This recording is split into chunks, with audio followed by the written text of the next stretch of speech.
There's an author called Soren Kierkegaard, a theologian by par excellence, one of the best theologians you will see in Christendom. He was a man who wrote some amazing books on practical Christian life.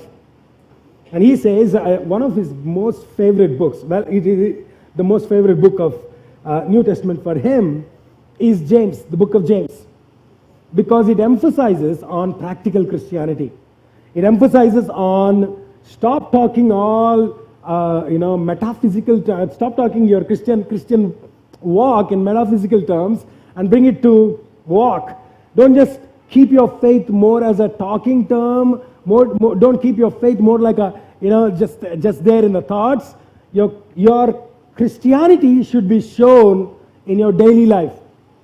This book emphasizes on how do we bring Christian life in a more practical daily Christianity. And of course, there are other people who don't like this book. And one of the most famous people who don't like this book is Martin Luther. I was surprised the first time I came to know about this. Whoa, Martin Luther doesn't like it? Martin Luther doesn't like this book because of one single verse where James, of course, in this book talks about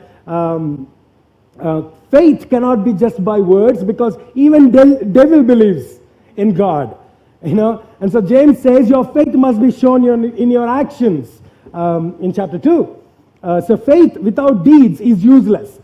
And Martin Luther was proposing the opposite because he was fighting the Roman Church, the Roman Catholic Church at that point of time, trying to tell people that salvation comes by faith, not by paying penance, not by paying money, but by actually believing in Jesus Christ. That's what he was trying to fight. And this book looked a little contrary to what he was trying to teach. So he would not at all talk about this book in his preachings.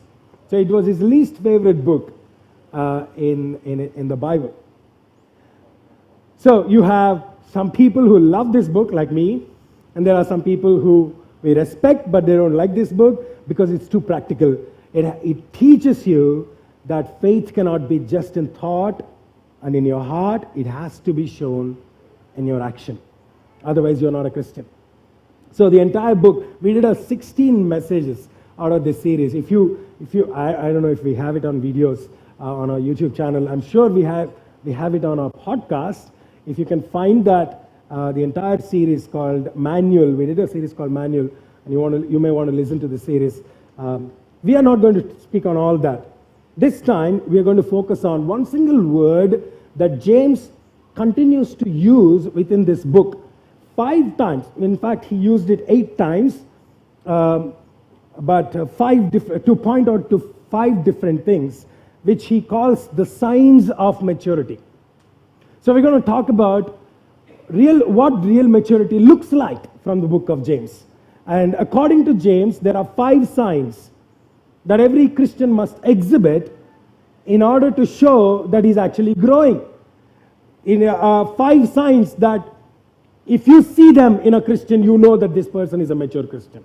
That's the focus of this series. We're going to talk just on those areas because, of course, this year our focus on growing to be fully matured Christians. That's why we want to point out 5 things that you need to learn, 5 signs that show that you're a growing Christian or you're a Christian who's growing towards maturity. I'll point them out to you. Today's message is more like a series intro for you of all those 5 signs, and then each week we will explore each one of them separately so that we can learn more in depth on each of those signs. So this James, of course, this book is written by the brother of Jesus, not the Apostle James, because Apostle James would have already died by then. He was the first apostle to be martyred among all the 12 disciples, and of course taking out Judas. Among all the 11 apostles who were appointed by Jesus, James was the first one to die. This is not that James, not the Apostle James, but this is the brother of Jesus who wrote this book. In fact, he is the first pastor of the Jerusalem church in Jerusalem. I don't know if you remember, as the church began to grow, apostles became very busy in distributing food, in distributing clothes, in taking care of all the administrations, and they realized that they were not being able to focus on teaching and making disciples. So what they did is they brought together a group of people whom they appointed as elders and said, you guys take care of all the administration, we will focus on teaching. And then among all the elders, they picked up a council, something like a committee, which began to oversee all the works of the church. And to that committee, James became the one who was heading it. And in that sense, he became the pastor of the church in Jerusalem. Because while he was taking care of the church that is already established in Jerusalem, rest of the apostles began to spread across the world, because that's the commission Jesus gave them, right? First in Jerusalem, then in Judea, then in Samaria, and to the uttermost parts of the world. So they decided they want to pursue the commission that Jesus gave them, while James remained in Jerusalem, pastoring the church that is already growing. So he is a pastor who probably pastored one of the largest churches that established at that point of history. So if it is coming from him, that means it is something that we really need to know and learn, because he brings down Christianity to a very practical level. Did you know James, brother of Jesus, is called Camel Knees? His name is called Camel Knees because they say James would spend hours of his time in prayer, that his knees have become like camel knees. That's how strong they have become.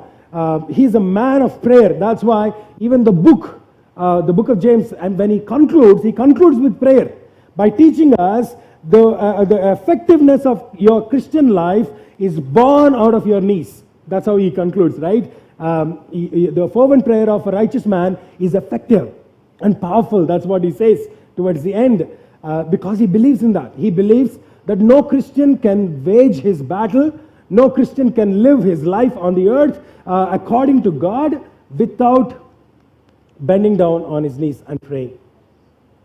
So he's somebody who taught us out of the experiences that he had gone through, out of his experiences as a pastor, and I think this book really serves as a very good book for us to learn to live as Christians. He was probably stoned to death around AD 66 after pastoring the church for more than 20 years in Jerusalem. A governor procurator called Festus, when he was, I don't know if you read the book of Acts, you would see that Paul was arrested in Jerusalem, and he was taken to a place called Caesarea before he was sent to Rome to be beheaded. And while Paul was in Caesarea, he was brought in front of a governor called Festus. That's the guy who was who was actually checking out the accusations that were brought against Paul, as a false preacher and stuff like that. That governor, after he sent Paul away into prison, he was removed from his position by Nero. And another guy called Albanus was appointed to be the governor of the Roman province of Galilee and Judah. So while he was coming from Rome, the Albanus was coming from Rome to take charge of the governorship of this particular Roman province in Galilee and Judea. A change in the priesthood was happened. I don't know if you remember, Jesus was brought in front of a chief priest called Annas and Caiaphas. You remember that? Caiaphas' father was Annas. Annas' younger son is another Annas Jr.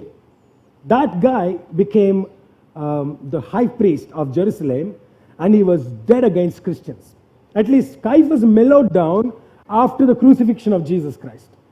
But this guy, his younger brother, Caiaphas' younger brother, was dead against Christians, and he wanted to destroy every Christian that was there. And he thought, when he became the high priest, the first thing that he can do, if I have to bring the church, persecute the church, or stop the movement with which the church is growing, if I have to stop it, I have to kill the head. So he brought James, before Albanus comes, he brought James to the Sanhedrin and made him to be stoned to death. So James died a martyr's death for Jesus. It's interesting because this is the same guy who did not believe in Jesus.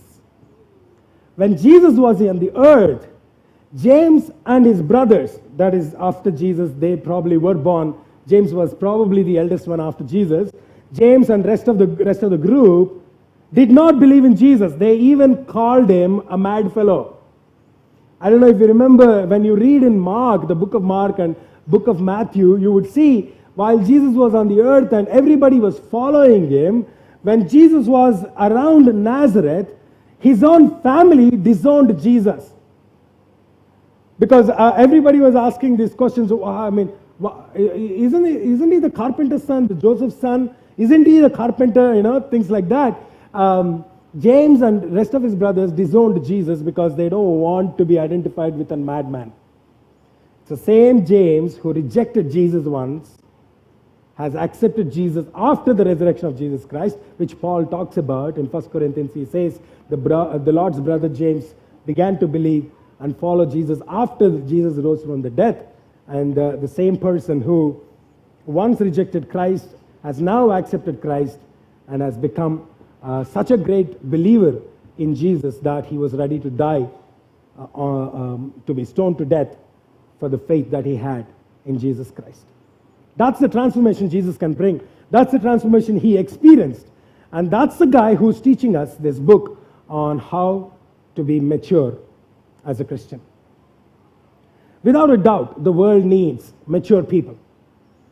Because as we look around, we realize the number one cause for all the problems in this world is immaturity. We get ourselves into all kinds of troubles by saying immature things, by making immature decisions, by acting in immature ways. We just need to grow up, And that's why I think this year we have a very good theme. I could have simply said grow up, but I thought that would sound rude to you, so I'm going to be more diplomatic and call you, hey, we need to get mature.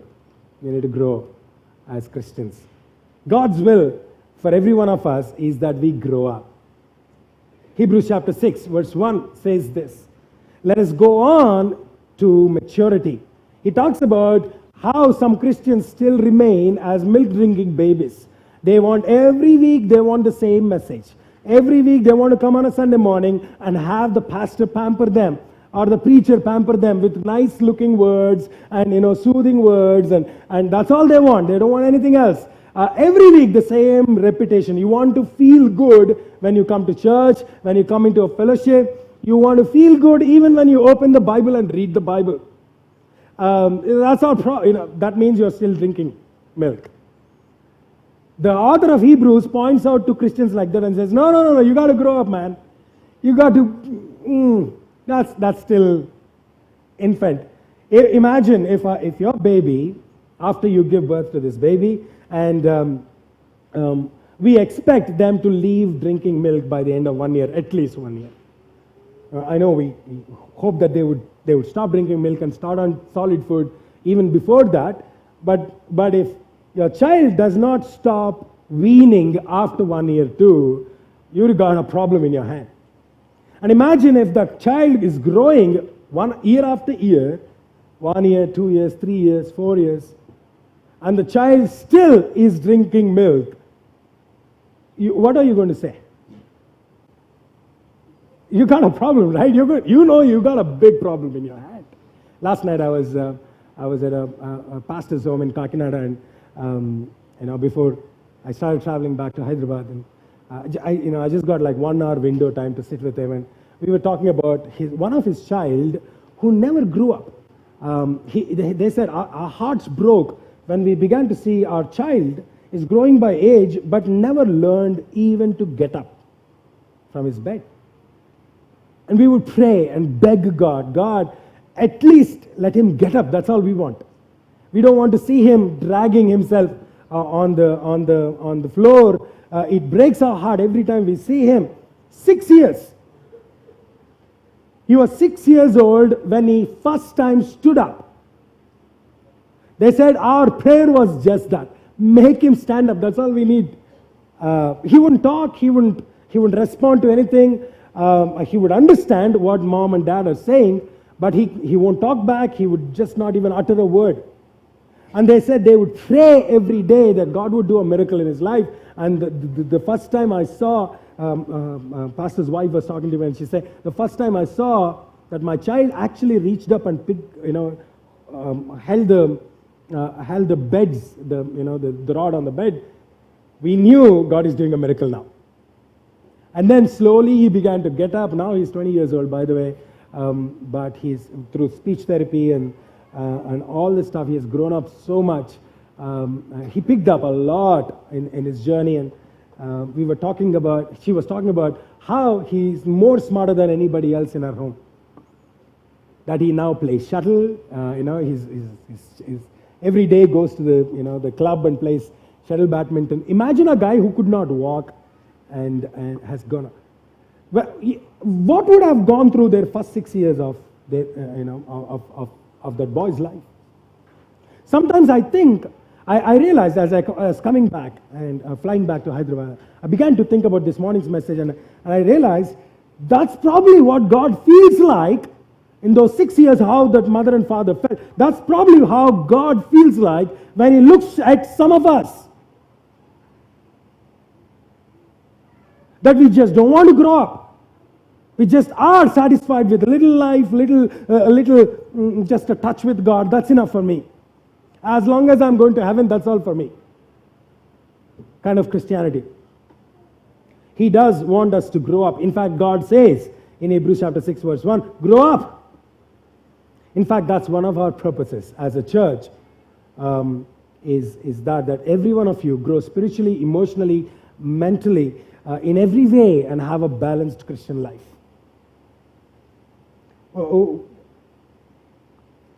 What is maturity then? How does maturity look like? Real maturity look like?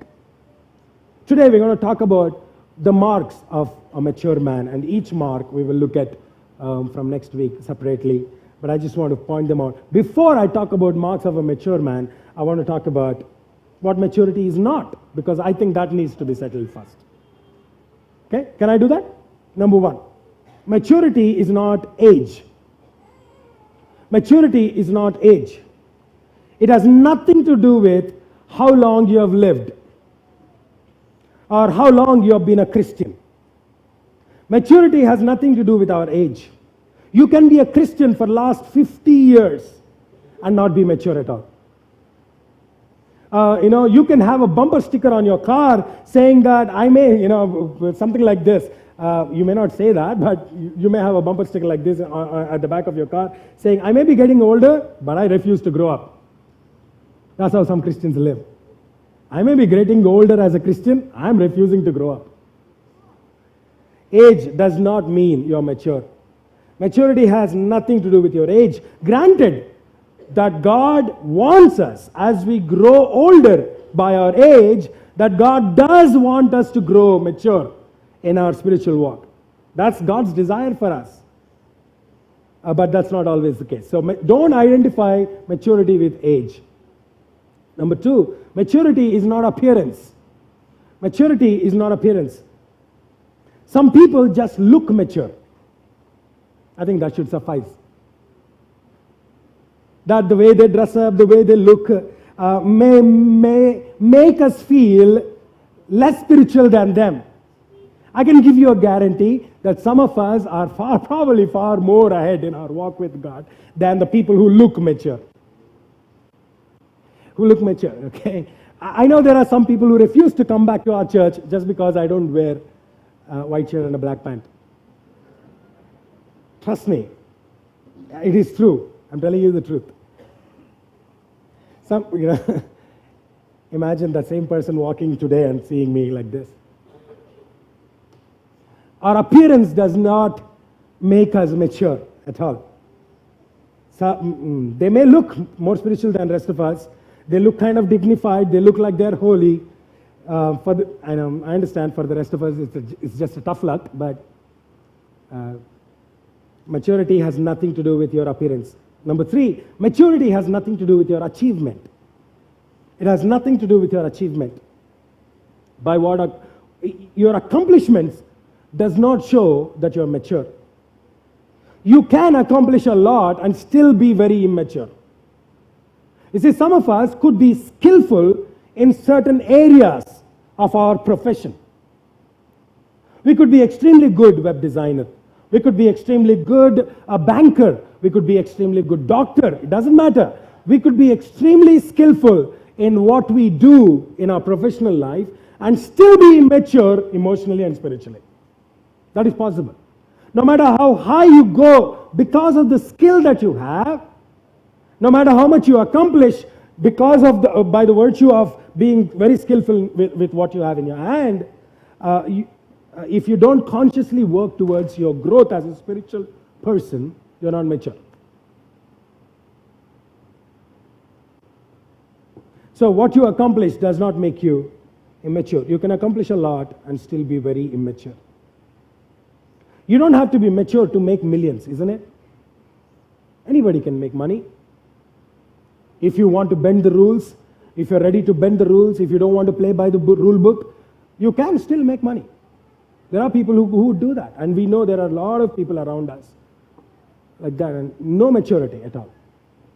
So maturity has nothing to do with our achievement. Number 4, maturity has nothing to do with our academics. Maturity doesn't mean knowledge. I may have many degrees. It doesn't matter how much education I've gotten. I've realized that most people who are highly educated become more humble the more they are educated, because they realize the more we study, the more we learn, we realize that we know nothing. They come to that point. When a person comes to that point, I think he's become wiser. You can have so many degrees that people can call you Dr. Celsius, but still have no maturity or take time. That doesn't make you mature. God says maturity is an attitude. James says that maturity has something to do with your attitude, with the way that you behave and you live on the earth. It's your attitude that makes the difference. It's your character that makes the difference. D.L. Moody says, as he defines character, he says this, in order to simplify, I hope it's not oversimplification of the definition of character, but it's beautiful. He says, character is what you are in dark. Character is what you are in dark. When nobody's watching you, when nobody questions you, whatever you do at that point, that is who you are. That's your character. Rick Warren goes on to talk about the same thing between character and recognition. He says, reputation is what people say about you, but character is what God says about you. And James is trying to push us towards that. Hey, pursue that. Not trying to get a reputation by people, among people, but get an appreciation from God by developing your character consciously. So, today, remember this. God wants you to grow up and have Christ-like attitude in your life. And so when I'm talking about 5 signs today, or 5 marks of a mature man, I'm simply telling you this, that this is how Christ looks like, and this is where we want to go, this is what we want to become. In order to talk about maturity, he uses a word called telos. It's a Greek word, telos, T-E-L-O-S. Of course, I spell it in English for you. Telos simply means complete. That's all it means. Perfection. It means moving towards end. That one word, the root word telos, is of course used by different grammatical expressions, but all mean the same. Moving towards the end, moving towards completion, or moving towards perfection or perfection. So he uses this word telos at least 7 or 8 times in this book, in the book of James. And 5 different ways he uses that word, saying, if you are like this, that means you are mature. If you are like this, that means you're mature. What's really interesting is he uses that word each word, the word telos, five times, of course 7 times, but in 5 different chapters. And in each chapter, he points out to one particular characteristic of a mature person. And that's why, technically, we are going to study the entire book of James in next 7 weeks. Well, next 5 weeks, actually, apart from today. Each chapter will have one area of maturity. And he beautifully spread it out so that we can understand how a Christian looks like. So in chapter 1, we look at the first sign of a mature person. A mature person is positive under pressure. A mature person is positive under pressure. James chapter 1, verses 2 to 4. Consider it pure joy whenever you face trials of many kinds, because you know the testing of your faith develops perseverance, and perseverance must finish its work so that you may be mature and complete, not lacking anything. So that you may be mature and complete, not lacking anything. That's where he first used the word telos. Saying that this is how a mature person looks like. A mature person is somebody who is positive under pressure, because he knows what he is facing today in his life will actually result in something better tomorrow. He's positive about what he's facing today. The first test of maturity for you is this: how do you react when you face a problem? How do you react when you have a tough person standing against you and fighting you? How do you react when all the plans that you have made in order to accomplish certain goal, as you're moving towards it, you realize that all your plans are going awry and things are not working out exactly how you want? How do you react at that point of time? Do you get nervous? Do you get uptight? Do you get negative? Do you start grumbling and griping about everything that is going wrong? All the people who are not supporting you and helping you? People that you expected to stand along with you don't stand along with you. How do you react at that point of time?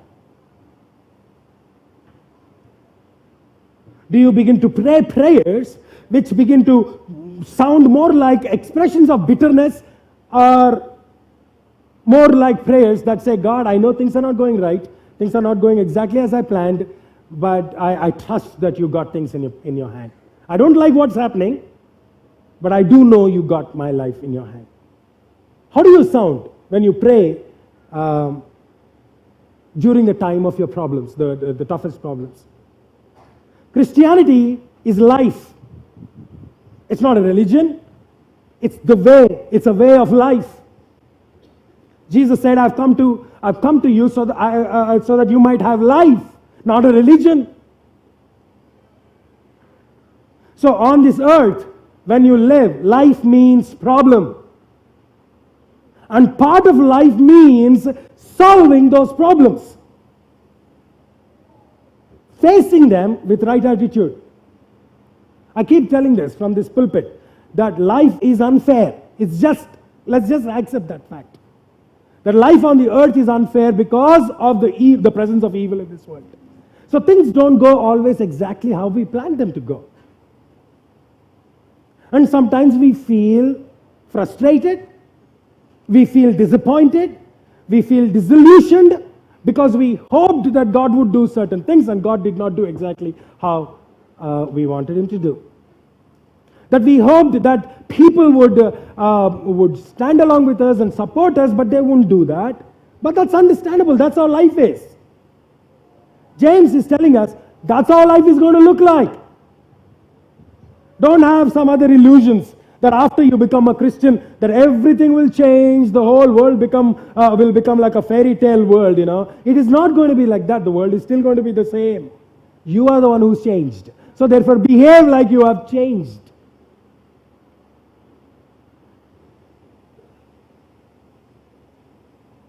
So what is your natural attitude, your natural bent, and when things don't go right and you get irritated? Would you begin to be negative, or are you going to be positive? Are you basically a supportive person, or are you going to be a skeptical person? Is your life filled with gratitude, or is it filled with grumbling?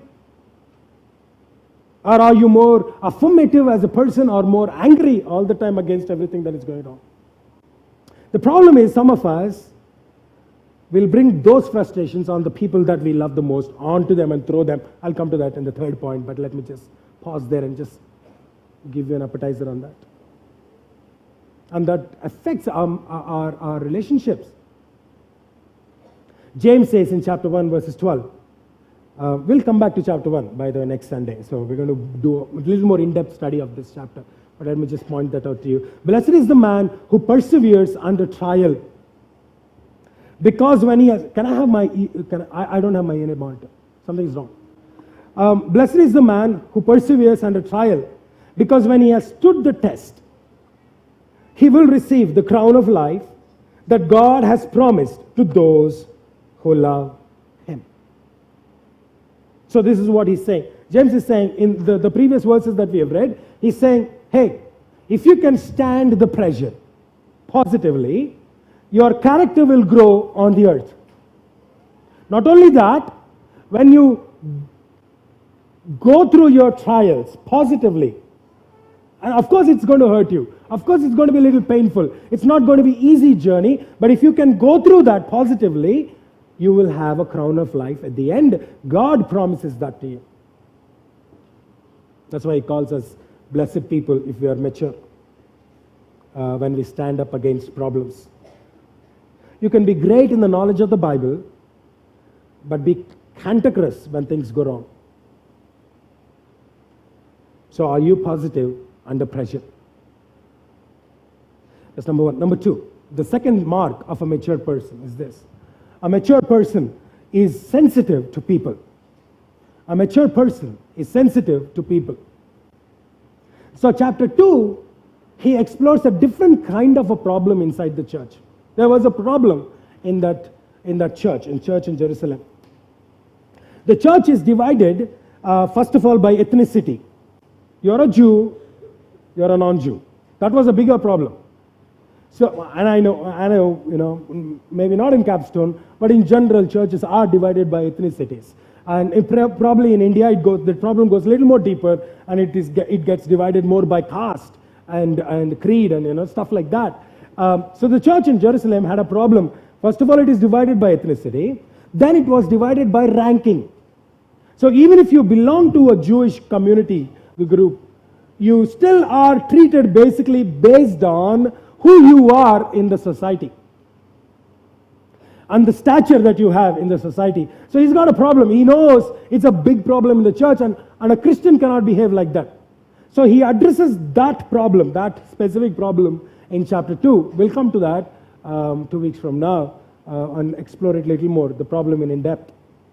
But there he starts talking about how do you treat people when they walk into your church. There was a clear-cut problem in Jerusalem where they're allowing all the good rich people to come forward. The pastor, the elders, everybody's welcoming all those people right in the front rows, making them sit down, giving them prominent spaces. And when other people come, people from a lower strata of society, they would make them sit at the back and sit down, and they would treat them differently. And it was a clear-cut distinction in the church.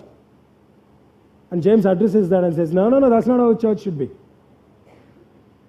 You are forgetting the perfect law, he says. He uses the word perfect law. The royal law. The royal law was love your neighbor as yourself. Love one another as I have loved you. That's what he points out in chapter 2, verses 8. If you really keep the royal law found in scriptures, love your neighbor as yourself, and you are doing what is right. You are doing what is perfect. If you love your neighbor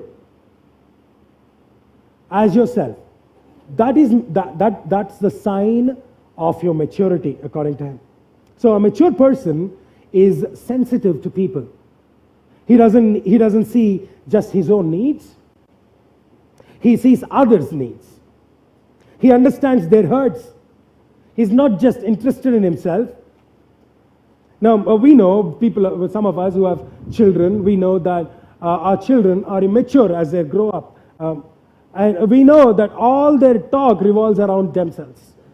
Whatever they demand, it's always about themselves. They only see themselves. Their whole world is themselves. I want this, I want that, I don't care about anybody else. Have you realized that once you buy an ice cream to them and given it to them, and if you ask for one bite, do you think any child would give it to you? 99% they won't give. Maybe one bite, but by the second bite, they would say, nah.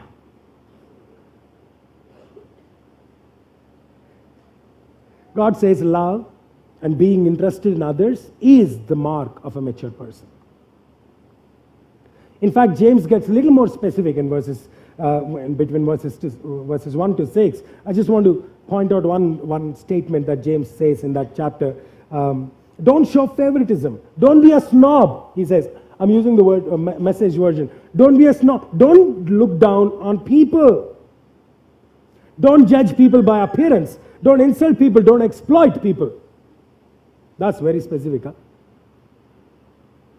In fact, he points out to the problem of not being sensitive to people. One reason is because we are selfish. There's another reason why we are not sensitive to people is because we are judgmental in our spirit. I'll come to that again in chapter 4. He talks about that a little more explicitly. Paul in 1 Corinthians chapter 13, in fact, talks about the same thing. He says this, that I may have love, I may do a lot of stuff. I may achieve everything in this world, but if I don't have love, I'm just a useless drum, cymbal. I may win all kinds of people to the Lord. I may build a great church buildings. I may be even on television. This is in the Bible, by the way, Message version. Huh? I may even be on television. That's a very contemporary version, so just for us to understand it a little better. I may give money to the poor, but if I have not love, I'm as sounding as brass and a tinkling cymbal. It just doesn't amount to much. That's what Jesus points out in Matthew chapter 25, that on the day of judgment, when you stand in front of him, Jesus is not going to ask about all the achievements that you have achieved in your life. He's going to say, how did you treat people that I placed around you? Inasmuch as you have done unto the least of these, my brethren, you have done it unto me, Jesus says. So a mature person is somebody who's sensitive to people around him. Number 3, a mature person is somebody who mastered his mouth. A mature person is somebody who mastered his mouth. James chapter 3 verses 2. We all stumble in many ways. Actually, that's an understatement. Nobody's perfect. We all stumble in many ways. If anyone is never at a fault in what he says, he is a perfect man. If anyone is perfect in what he says, he's a perfect man. Never falters at what he says. Able to keep his whole body in check. So what he's saying is, if you can control your tongue, you will control your body.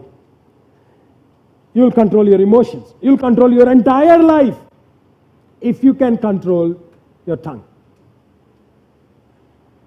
Isn't that what doctors do? The first thing that they would ask us when we walk up to them is ask us to show our tongue, because our tongue shows what's happening inside our body. That's the same measure by which God measures us.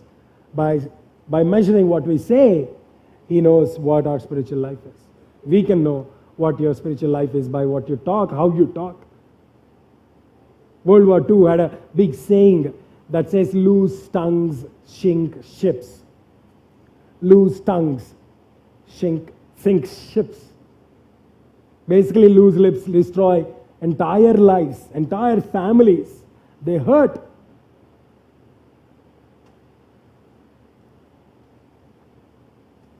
Somebody defined gossip like this: it's a mouth-to-mouth recitation. You got it. Capstone takes time to get. That's good.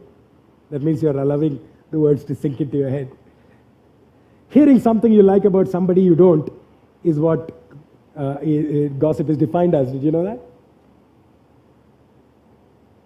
James uses chapter 3. He uses several illustrations. We'll come to that when we'll expose chapter 3. And each one we'll take pick by pick. But he uses he says, tongue is like a rudder of a ship. It's like a bit in horse mouth. It's like a fire. It's like a spark that fires that destroys the entire forest. He says it's like a snake that bites and kills people, a venomous snake that kills people. He says it's like a water hole that sucks people in and destroys them. If your tongue is not under control, it will destroy your life and the lives of people around you. Your tongue, by size, it may be very insignificant, but it does control your life. James says that. I didn't say that, by the way. What you say directs your life. What you say can destroy your life. What you say can delight people. What you say can discourage people. What you say is powerful force that can be used for good or evil. Ephesians chapter 4, verse 29, Paul tells the church, do not let any negative talk come out of your mouth, but only what is helpful for building up others according to their needs. Don't let any word that is negative, that is destroying people, but use your words in order to constructively help people to grow, be edified. Sometimes we need to learn this, that the mark of maturity is also knowing when to keep our mouth shut. When we come to the tongue part, we'll talk about that. That sometimes some people say, I will say whatever comes into my mind. They think that is frankness and openness and all that stuff. They probably don't have a brain in their head. But just speaking whatever comes into your mouth does not mean you're smart. Please don't think like that. Bible says that. Words are silver, the wise man says. By the way, we're going to do a series on Proverbs this year. Words are silver, but silence is gold.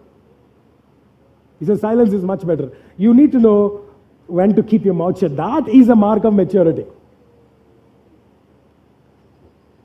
If anyone considers himself religious, chapter 1, James, verses 26. If anyone considers himself religious and yet does not keep a tight rein on his tongue, he deceives himself and his religion is worthless. Interesting, eh? So you could have memorized hundreds and thousands of verses of Bible. You could recite them. And if you still don't know how to control your tongue, you're just not religious. Your religion is worthless. That's number 4. Number 3. Number 4, a mature person is a peacemaker, not a troublemaker. A mature person is a peacemaker, not a troublemaker. James chapter 1, verses 1. What causes fights and quarrels among you? Don't they come from your desires that battle within you? What he's talking about is he's talking about conflict in relationships. So the entire chapter 4, almost the 1/3 of the entire chapter 4, he discusses on what causes conflicts in relationships and how maturity is shown in conflict resolution. In fact, he says maturity is making sure conflicts don't arise in relationship. That's his idea of maturity. And that is true. If you are a mature person, even if your partner, your spouse, or your colleague is somebody who is not up to your level of spirituality as you're growing, and if they don't know how to control their tongue, or maybe they're still working on their lives, you as a mature person, you would know when not to allow what they do to give birth to a conflict. As a mature person, you know how to control it. That's what he's saying. So he points out to two problems of conflict. Okay, all married people remember this. There are two reasons why we have problems in marriages. Two reasons why. We have a lot of other reasons, but let's just point out two things. Two fundamental problems, okay, if I have to say that. There are a lot of circumstantial problems, but let's look at fundamental problems. Two, first of all, selfishness. In a marriage, selfishness doesn't work. Just because I'm talking to married people, all the unmarried people don't think, it's not for us. It is for you too. Any relationship, basically that's what it is. This is the whole thing. Selfishness, he points that out. He says the problem with you is everything that you do in your life, you want to do it for yourself. You're not even thinking about the person who's the closest to you. So when you make marriage a matter of selfishness, you are in problem. You're in trouble. So isn't it your selfish desires that are bringing quarrels and fights among you? Isn't that what he said? I didn't say that. That's what he said. Selfishness is the reason why there is a conflict in marriage or in any relationship. So he says maturity is moving beyond being selfish person to a person who is selfless. And that's how you make relationships work. That's one problem. In fact, at one point, Paul was so frustrated with the Corinthian church that was behaving so immaturely. He says, you guys are like a bunch of babies fighting over silly things in your life. Because it's almost like babies, right? You are fighting for one toy. Each one is trying to grab hold of that one toy, not realizing you are brothers and sisters.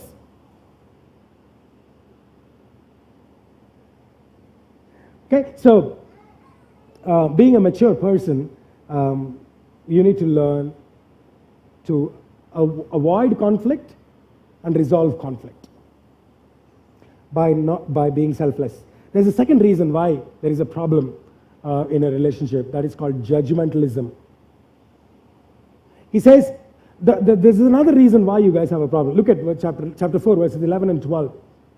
It says, the second problem of conflict is this: that brothers, do not slander one another. Anyone who speaks against his brother or judges himself against the law and judges it. There is only one lawgiver and one judge, the one who is able to save and destroy. But you, who are you to judge your neighbor? He's addressing a very big problem right inside the church, starting right inside the church. We may be selfless in sharing a lot of stuff as a church, but we are guilty of judgmentalism in every church, and including our church. We make assumptions by appearances. We make assumptions by what we see, and we judge people. And James is saying, no, you can't do that. You can't do that. And of course, Scripture also talks about another area where we need to judge one another. When a right time comes, I will teach on that too. That what is the right time for a Christian to judge another Christian? And it is supposed to be done. That's scriptural, by the way. We'll talk about that when it is time to teach on that. But this is a matter of attitude. That's what he's talking about. If you are judging everybody and looking down on people, then you got a problem.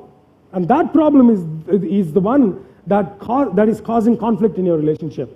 So even in a marriage, have you seen one of the major reasons why we fight is because we try to put blame on the other person constantly? I know why you said like this. We assume, right? We assume that that's why they said that, and we immediately throw a blame on them, and then that's it. That sparks off a big argument, and it leads to shouting, and our children start getting scared of us and all that stuff happening. That's another source. He's saying don't judge. Here is the problem with judging others, including your spouse, by the way. Here's the problem with judging. First of all, remember you're not God. The moment you judge another person, you are placing yourself in the place of God. That's what James is pointing out. That's a problem. Don't judge people because you are trying to take the place of God. Only God is judge. because there is only one lawgiver, and only he is eligible, able to judge everyone correctly. There's a second reason why you shouldn't judge others, because only God has all the facts. You don't have all the facts. You and I don't. We just see one angle of life, somebody's life. We have no idea what's happening behind them, what's happening, what they are going through. When you judge, when God judges, He judges based on everything He knows. And we don't do that. That's why we cannot judge people. There's a third reason why we shouldn't judge others. The third reason is this. We don't know why somebody did what they did, for what reason they did it. We don't know the motives behind a person's life, person's action. So you can't simply judge a person based on their actions. Have you ever realized, I don't know if you ever thought about this, that sometimes God punishes one person in a different way for a particular sin, and another person in a very different way for the same sin? You will see that in the Bible, by the way. Sometimes when you read the Bible, you have those questions coming up. God, how come this fellow gets off the hook just easily, just like that, and not this person? And this guy gets worse of the punishments. Why? Because God is not seeing the action. I want you to know this. God's judgment is based on our attitude, not on our action. If you can understand that, life becomes easy, by the way. So he knows your motives. He knows why you did what you did. And based on that, He would judge. Therefore, only God has the right to judge people. And only God can judge people. That's what He is trying to say.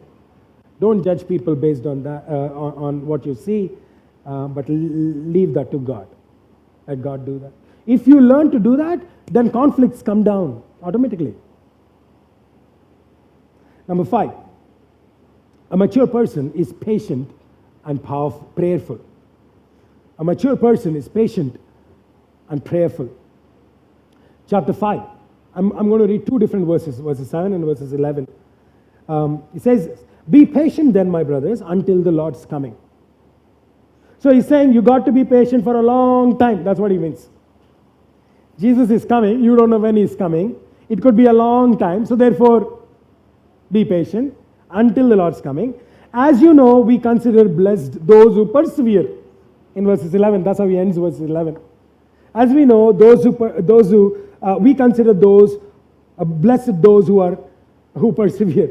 So He's saying, I'm not just saying, I'm asking you to be patient in one event, one day. Till Lord comes, you need to be patient with people. Till the Lord comes, you need to be patient with your problems. You need to be patient with the things going wrong and life being unfair and all that stuff. You got to be patient till the Lord comes. If you can persevere until that point, then you're blessed. A mature person is patient. Verse 16. The prayer of a righteous man is a powerful and effective thing. So, if you want to be patient, and being patient is a very difficult thing, what you need to learn is to pray. That's the solution He gives. It's really difficult to be patient with people. It's really difficult to be patient with circumstances. I know, and you are called to be patient, and that's the sign of a mature person, but you can't develop maturity unless you learn to pray. Intersperse that with prayer. He uses 3 different illustrations, well actually 2 different illustrations in explaining patience. Specifically, talks about a farmer.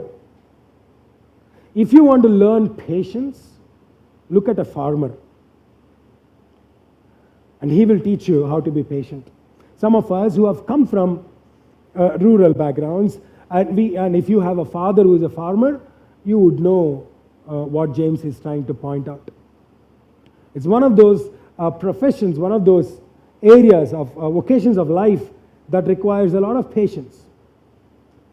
A farmer deals with a lot of waiting. He plants a seed, then waits, prays, hopes, and expects for a rain. And when the rain comes, he waits again, hoping that the water would be enough for the crop to come out. Till the crop comes, he waits. He waits expectantly. There is no overnight crops. He knows that. He knows that once I plant a seed, I need to wait. And sometimes, like farmers, you need to wait for your relationships to get better, for your spouse to get better. They may not be as fast as you are in your spiritual journey. They may be slower to pick up. You need to be patient. If you're not patient, if you start getting frustrated, you will shutting down doors for them to grow. So if you want to see relationships get better, be patient. And you will see a result. That's what the promise is. Be patient then, my brothers, verse 7, until the Lord's coming. See how a farmer waits for the land to yield its valuable crop. How patient he is for the fall and for the spring rain. You too be patient. Stand firm because the Lord's coming is near. So don't grumble against each other, brothers, or you'll be judged. Many times, while you are waiting and praying, God would say no. You need to learn to be patient when God says no. Many times, when you pray, God would say not yet. You need to learn to be patient for God to say yes. Every time we pray, God is not going to say yes. We know that. We have experienced that in our lives. But just because God says no doesn't mean He denies us, doesn't mean He rejects us. Simply means it's not yet our time. For that, we need patience. So he concludes the entire chapter, in fact, the entire book, by bringing to one focal point that will help us to grow in maturity. And he says prayer. Prayer is the best thing. Prayer is the only thing. In fact, by prayer, your life gets built. Look at Elijah. Look at the kind of faith that was born inside him because of the kind of prayer warrior he is. Look at the kind of things he was able to achieve through his life, through whatever he said, whatever he did, because he's a man of prayer. And he closes off by teaching us to be a person who is righteous and prayerful, and that's how we become powerful and effective and become mature. So let me close off with this question. A few questions as the worship team comes on stage. Maybe you should write down those questions and ask yourself when you go back, how do you handle your problems? How do you handle your problems? When you face tough people, tough times, how do you react? That answer will help you to understand where you stand in your spiritual maturity, in your maturity as a person itself. How sensitive are you to people? That's the second question. When you do things, when you say things, when you plan for things in your life, do you consider others? Do you even consider your own spouse as you take your journey, set goals for your life? How sensitive are you to other people? Number 3, how controlled your tongue is. How controlled your tongue is. Do you have a control over your tongue? Number 4, when you walk in your situation, when you walk into a group of people, do you create problems or do you solve problems? Think about that. That's a sign of your maturity. Solving problems is a sign of your maturity, not creating problems, but solving or avoiding conflict. How long can you wait for God to answer your prayers? That is a sign of your maturity. How long can you wait for God to answer your prayer? You would have prayed a prayer. You probably are praying a prayer right now for something to happen. But how long are you willing to wait?